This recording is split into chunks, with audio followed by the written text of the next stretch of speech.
on your breath. Hydrogen goes through your head. Still the kid that doesn't like. Hey there YouTube, it's Kurt here. Today I'm going to talk about why loudness isn't always a bad thing. Now people talk a lot about the loudness wars and why the constant volume is a terrible thing for music. And I do agree with this for the most part, but really I'm going to focus on two genres. And those genres are metal and hard rock.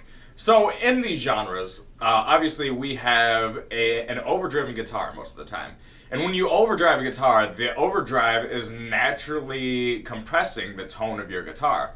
So in order to match those levels in these types of music, normally you have to compress the bass and you have to compress the vocals in order so that those line up with what's happening to your guitar naturally because of the overdrive.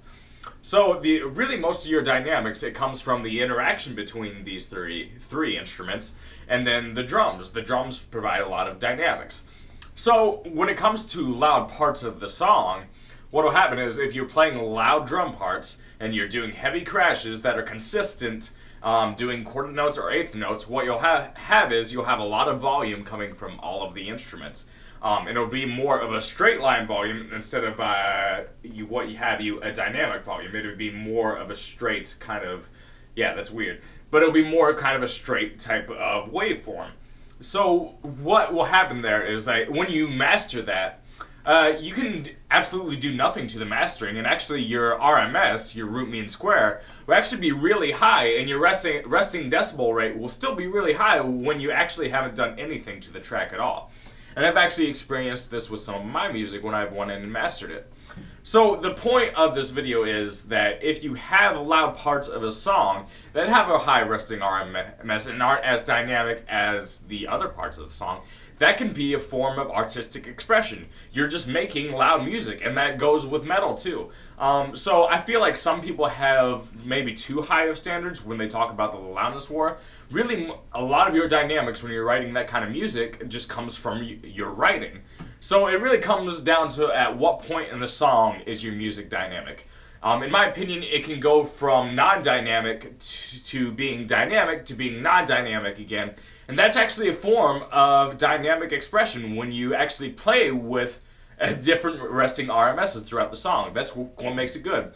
So yes, I'm still against the over-compression of a master track. I'm against the over-limiting of a master track. But really, if you have some songs that have higher RMSs, that can happen naturally. So I wouldn't say get too worried about what people are saying about the loudness war in regards to high RMS in in this very specific manner. I feel like some people are going too far with it. Again, with the main industry, people aren't listening to this, they're going for loud, but it's important not to overdo things and understand what your expression as an artist is. So, yeah, if you have any questions about that, I feel like a lot of people would agree with me, but if you disagree, feel free to explain why. Leave it in the comment section. But yeah, it's been a while since I did a video because my SD card broke, so I had to get another one.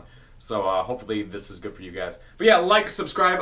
My band has another album coming out, and it actually has a lot of dynamics to it. If you like dynamics, you guys will love this album. So that'll come out on February 1st.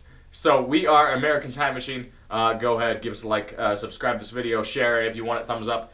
So, this is Kurt. Peace. A cigarette is on your breath. A hydrogen goes